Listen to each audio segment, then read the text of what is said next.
So it's time to start the day, and welcome to Quaran-Think. So basically, nakastay lang ako sa kwarto ko na buong araw and do the things I normally do. Pero habang naka-quarantine ako sa kwarto ko, I use this opportunity to think, learn, and reflect sa iba't ibang bagay na nangyayari, pwede mangyari, or sa dating nangyari. And for today, let's think while in quarantine on how to live a holier life.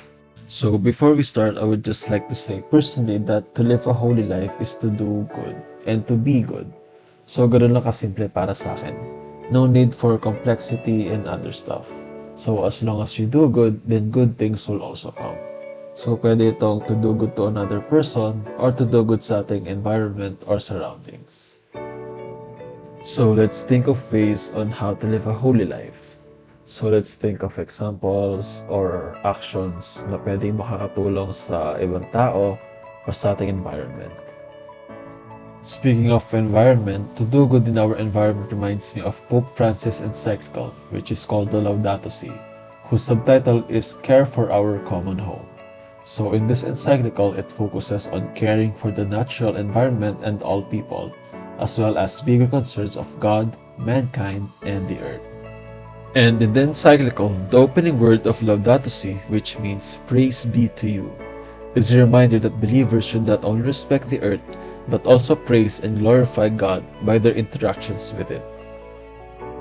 So now let's think, ano ang mga good na pwede natin gawin sa ating environment and our surroundings? What are the ways we can help our environment?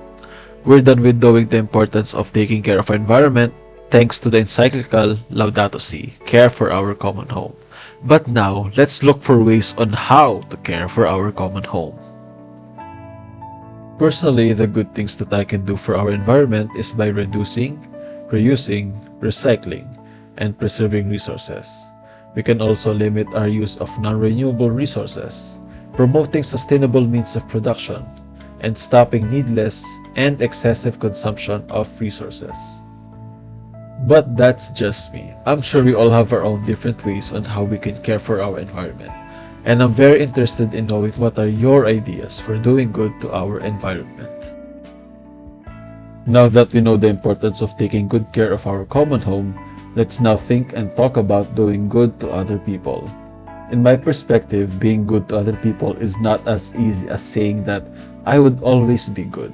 Unlike God who is always good, we are human beings with complex emotions, feelings, and perspectives that can be swayed by many factors. However, with the help of God, we can overcome any temptation and do good to our fellow human beings. This reminds me of Pope Francis' Gaudete et Exsultate. In one of the chapters of Gaudete et Exsultate, it talks about the Beatitudes as pathways to holiness. The Beatitudes contain statements that define the Christian faith's core. The Beatitudes are meant to motivate Christians to follow the qualities that Jesus portrays. A few of these actions are small, while others are large, but they all contribute to the ideal Christian lifestyle. As a result, following the Beatitudes' lessons is essential for a Christian. Blessed are the poor in spirit, for theirs is the kingdom of heaven. Blessed are they who mourn, for they will be comforted. Blessed are the meek, for they will inherit the land. Blessed are they who hunger and thirst for righteousness, for they will be satisfied. Blessed are the merciful, for they will be shown mercy. Blessed are the clean in heart, for they will see God. Blessed are the peacemakers, for they will be called children of God. Blessed are they who are persecuted for the sake of righteousness, for theirs is the kingdom of heaven.